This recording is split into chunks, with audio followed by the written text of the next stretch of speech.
السلام عليكم أصدقاء شير السينما في حلقة جديدة. وفي حلقة النهاردة حبينا نجيب آخر الأخبار عن موسم الأفلام الصيفي بما فيهم أفلام عيد الأضحى، والموسم السنة دي شكله هيبقى قوي إن شاء الله.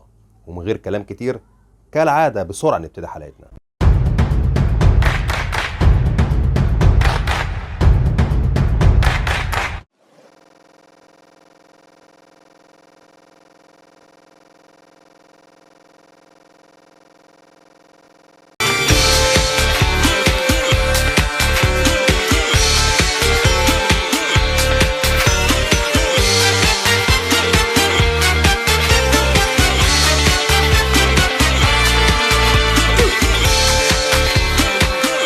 ونبدأ بفيلم المشروع إكس، وده هينزل حسب تصريحات صناعه يوم 21/5. وحسب التصريحات برضو بيقولوا إن الفيلم اتصور في أكتر من دولة وتكلفته الإنتاجية كانت ضخمة، وده اتسبب في تأجيل الفيلم أكتر من مرة. والتفاصيل ببساطة عن عالم آثار مصرية بيتم مطاردته من قبل عصابة دولية علشان يجبروه على فك رموز بعض الآثار. البطولة هتكون للنجوم كريم عبد العزيز وإياد نصار وياسمين صبري وهنا الزاهد وأحمد غزي.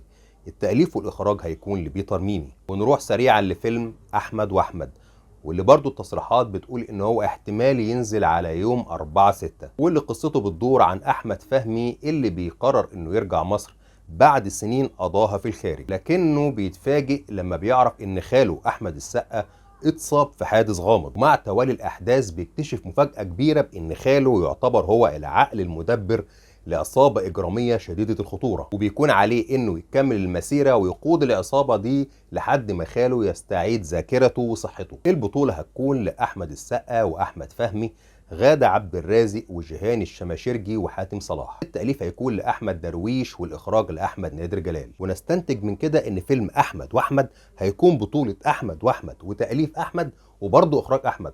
معرفش بصراحة دي كانت مقصودة ولا كانت صدفة. ودلوقتي سريعا مع فيلم ريستارت، اللي ميعاد نزوله هيكون يوم 29/5، واللي قصته بتدور عن محمد اللي شغال مهندس فني وبيكون بيحلم إنه يتجوز حبيبته عفاف، لكن المشاكل المادية كالعادة بتقف عقدة ما بينهم لحد ما بيلاقي وسيلة يقدر بيها انه يكسب فلوس كتير. البطولة هتكون لتامر حسني وهنا الزاهد، باسم سمرة ومحمد ثروت. التأليف هيكون لأيمن بهجت قمر والإخراج لسارة وفيق. ودول الأفلام اللي بقوا مجهزين وتأكد نزولهم بشكل رسمي في موسم عيد الأضحى لحد دلوقتي. وكل الأفلام اللي هنستعرضها مع بعض دلوقتي يا إما في مرحلة التصوير الأخيرة أو اللمسات النهائية. وعندنا بقى فيلم فرقة الموت، واللي بيحكي لنا عن الضابط عمر اللي بيكلف بمهمة مطاردة والقبض على خط الصعيد، فبيدخل في أكتر من صراع ومغامرة أثناء القبض عليه. الفيلم هيكون بطولة نجوم كتير على رأسهم أحمد عز وآسر ياسين ومنة شلبي ومحمود حميدة وعصام عمر. التأليف هيكون لصلاح الجهيني اللي اشترك قبل كده مع عز في أفلام زي ثلاثية ولاد رزق وفيلم الخلية. وكمان الإخراج هيكون للمخرج الجميل أحمد علاء الديب اللي برضه اشترك مع الفنان احمد عز في افلام زي الحفله وبدل فائد وغيرهم من الافلام الممتعه. ودلوقتي سريعا مع احداث فيلم درويش، وده برضه من الافلام اللي تاكد نزولها يوم 16/7، واللي احداثه هتدور في فتره الاربعينات عن راجل محتال ولكنه صاحب كاريزما وجاذبيه واسمه درويش. ومع توالي الاحداث بيورط نفسه في اكتر من حادث نصب واحتيال، ولكنه ما بين ليله وضحاها بيصبح بطل شعبي. البطوله هتكون لعمرو يوسف ودينا الشربيني ومحمد شاهين وطار عماد ومصطفى غريب. التأليف هيكون لوسام صبري والإخراج لوليد الحلفاوي. وسريعا دلوقتي مع تفاصيل فيلم من أيام الجيزة، والفيلم هتدور قصته في إطار كوميدي خفيف ما بين شوارع الجيزة والفروقات الاجتماعية الكبيرة اللي ما بين المناطق الشعبية والكومباوندات الفخمة والناس اللي موجودة على الجانبين. البطولة هتكون لإياد نصار وعمرو عبد الجليل ومحمد لطفي وآية سماحة. التأليف هيكون لأمجد الشرقاوي وشادي محسن والإخراج لمرقص عادل. وتعالوا بينا بقى دلوقتي وسريعا نتعرف على أحداث فيلم هيبتا الجزء الثاني المناظرة الأخيرة، واللي هتكون استكمالا لأحداث الجزء الأول، وهتاخدنا من خلال أكتر من قصة رومانسية متشابكة ولكنها متجانسة من خلال مناظرة أخيرة. البطولة هتكون لمنة شلبي وكريم فهمي، محمد ممدوح وسلمى أبو ضيف.